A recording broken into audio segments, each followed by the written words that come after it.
भदोही से उठी बगावत की दस्तक, राज्यपाल तक पहुंचा 6 सूत्रीय आरोप पत्र। योगी सरकार पर भ्रष्टाचार, बेरोजगारी और अपराध को लेकर बड़ा हमला। भदोही की सियासत में उस समय हलचल तेज हो गई जब समाजवादी पार्टी के जिलाध्यक्ष प्रदीप यादव ने एक विस्तृत ज्ञापन के माध्यम से उत्तर प्रदेश की कानून व्यवस्था, भ्रष्टाचार, बेरोजगारी, महंगाई और अपराध जैसे संवेदनशील मुद्दों को लेकर राज्यपाल को संबोधित एक तीखा आरोप पत्र जिला प्रशासन को सौंपा। ज्ञापन के माध्यम से पार्टी पदाधिकारियों व भदोही विधायक जाहिद बेग द्वारा ऐसे आरोप लगाए गए हैं जिन्होंने राजनीतिक गलियारों में नई बहस छेड़ दी है। सबसे पहले बढ़ती महंगाई को मुद्दा बनाते हुए कहा गया कि पेट्रोल, डीजल, रसोई गैस और बिजली के बढ़ते दामों ने गरीब किसान और मजदूर की कमर तोड़ दी है। दावा किया गया कि खेती किसानी की लागत लगातार बढ़ रही है और आम आदमी का जीवन संकट में फंसता जा रहा है। इसके बाद बेरोजगारी और भर्ती परीक्षाओं में कथित पेपर लीक को लेकर सरकार पर निशाना साधा गया। ज्ञापन में कहा गया कि प्रदेश का शिक्षित युवा रोजगार की तलाश में भटक रहा है, जबकि भर्ती परीक्षाओं में बार बार पेपर लीक होने से युवाओं का भविष्य अधर में लटक गया है। लेकिन असली सियासी विस्फोट तीसरे बिंदु पर दिखाई देता है, जहां प्रदेश में भ्रष्टाचार को चरम पर बताते हुए आरोप लगाया गया कि अधिकारी और कर्मचारी बेलगाम हो चुके हैं तथा सरकार भ्रष्टाचार पर अंकुश लगाने में विफल साबित हुई है। ज्ञापन में यह भी कहा गया कि प्रशासनिक तंत्र की कथित निरंकुशता का सबसे अधिक असर गरीबों, किसानों और बेरोजगारों पर पड़ रहा है। यहीं से कहानी और अधिक रहस्यमयी होती दिखाई देती है। चौथे बिंदु में कानून व्यवस्था पर गंभीर सवाल उठाते हुए आरोप लगाया गया कि कुछ मामलों में निर्दोष लोगों पर कार्रवाई होती है, जबकि अपराधी खुलेआम घूम रहे हैं, जिससे समाज में भय और असुरक्षा का माहौल बन गया है। इसके साथ ही पांचवें बिंदु में गौड़ जाति के समस्त अभ्यर्थियों को निष्पक्ष रूप से आरक्षण का लाभ देने की मांग भी की गई है। वहीं छठे और सबसे संवेदनशील बिंदु में प्रदेश में बढ़ती दुष्कर्म, हत्या और महिला उत्पीड़न की घटनाओं का उल्लेख करते हुए सरकार को कटघरे में खड़ा किया गया है। ज्ञापन में कहा गया कि अपराध और भय का वातावरण गरीब और कमजोर वर्गों को सबसे अधिक प्रभावित कर रहा है तथा महिलाओं की सुरक्षा को लेकर गंभीर चिंताएं बनी हुई हैं। पूरे ज्ञापन का निष्कर्ष सरकार की कार्यप्रणाली पर सवाल खड़ा करते हुए जनता को राहत दिलाने के लिए तत्काल प्रभावी कदम उठाने की मांग के रूप में सामने आया है।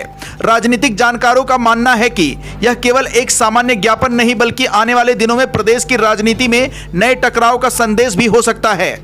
अब सबसे बड़ा सवाल यह है कि क्या इस ज्ञापन में उठाए गए मुद्दों पर शासन और प्रशासन कोई ठोस कदम उठाएगा या फिर यह दस्तावेज भी फाइलों के ढेर में दबकर रह जाएगा। भदोही से उठी यह आवाज अब लखनऊ तक पहुंच चुकी है और राजनीतिक गलियारों में इसकी गूंज सुनाई देने लगी है। आने वाले दिनों में इस ज्ञापन के बाद कौन सी नई सियासी हलचल जन्म लेती है, इस पर सबकी नजरें टिकी हुई हैं। ज्ञापन कार्यक्रम में समाजवादी पार्टी भदोही के जिलाध्यक्ष प्रदीप यादव उपस्थित रहे। इस दौरान समाजवादी विचारधारा के महान नेताओं डॉक्टर राम मनोहर लोहिया को श्रद्धा पूर्वक याद किया गया तथा अखिलेश यादव जिंदाबाद, जनेश्वर मिश्र अमर रहे, मुलायम सिंह यादव अमर रहे और समाजवादी पार्टी जिंदाबाद के नारों के साथ कार्यकर्ताओं ने अपनी एकजुटता प्रदर्शित की। ज्ञापन राज्यपाल उत्तर प्रदेश को संबोधित करते हुए जिला कलेक्टर भदोही के माध्यम से सौंपा गया। कार्यक्रम में समाजवादी पार्टी के पदाधिकारी, कार्यकर्ता एवं समर्थक बड़ी संख्या में उपस्थित रहे और प्रदेश की विभिन्न जन समस्याओं को लेकर अपनी आवाज बुलंद की। प्रदर्शन करने वालों में प्रमुख रूप से मधुबाला पासी, अंजनी सरोज, अंजनी शुक्ला, आरिफ सिद्दीकी, बाल विद्या विकास, जाहिद बेग, हसनैन अंसारी, धर्मेंद्र मिश्रा, विनोद यादव, सुभाष यादव व अन्य पदाधिकारियों के साथ बड़ी संख्या में कार्यकर्ता उपस्थित रहे। जनपद भदोही से सुरेश कुमार मिश्रा के साथ दीपक कुमार मिश्रा की रिपोर्ट। आज उत्तर प्रदेश सरकार के खिलाफ जनता में जो आक्रोश है, तमाम मुद्दों को लेकर, किसानों का मुद्दा है, छात्रों का मुद्दा है, पेपर लीक का मुद्दा है, फर्जी इनकाउंटर मुद्दा है, जात के नाम पे, धर्म के नाम पे फर्जी इनकाउंटर किया जा रहा है, बुलडोजर गरीबों को बुलडोजर किया जा रहा है, एमएसपी लागू नहीं किया गया है और फीस बढ़ती जा रही है, डीजल बढ़ता दिए का नाम, गैस का नाम बढ़ता अपराध छूटा जा रहा है और प्रदेश सरकार के ऊपर कोई फर्क नहीं पड़ रहा है। जहां हम बैठे हुए हैं, यहाँ भदोही मुख्यालय के अंदर अभी तो वकीलों के लिए बैठने की व्यवस्था नहीं की गई। कई बार हमने विधानसभा में मुद्दा उठाया और बाहर में मुद्दा उठाया, वकीलों के बैठने के लिए बाहर कोई भी जगह नहीं की। 10 साल हो गए सरकार की। बनारस से लेकर भदोही तक फोन लाइन बन रहा है, 2 साल से कम काम बंद है, लेकिन अभी तक चालू नहीं किया गया है। तो कन्या का ओवरब्रिज बहुत दिन से बंद है, चालू नहीं किया गया, आज एक्सीडेंट हो रहा है। 600 का अस्पताल हमारे काला का भी चालू नहीं किया गया है। और पेपर लीक क्या कराया जा रहा है, अभी तक नौजवानों को भर्ती नहीं की जा रही है।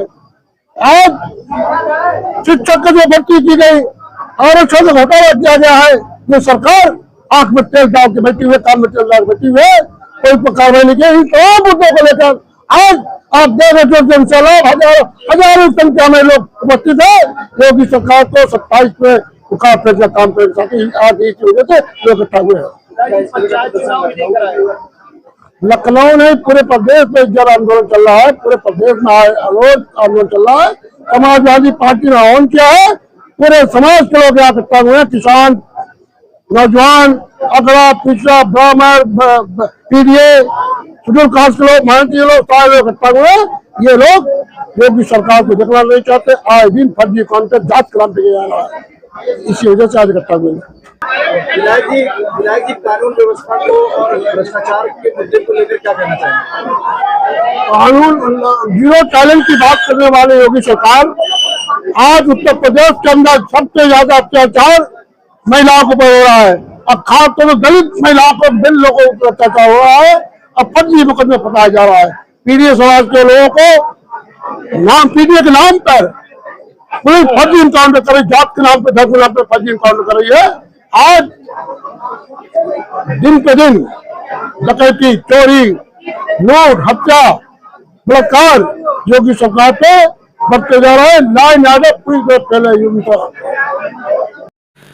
आकाश भूमि न्यूज, राष्ट्रीय समाचार पत्र व वेब न्यूज चैनल, निडर पत्रकारिता की एक अनोखी झलक।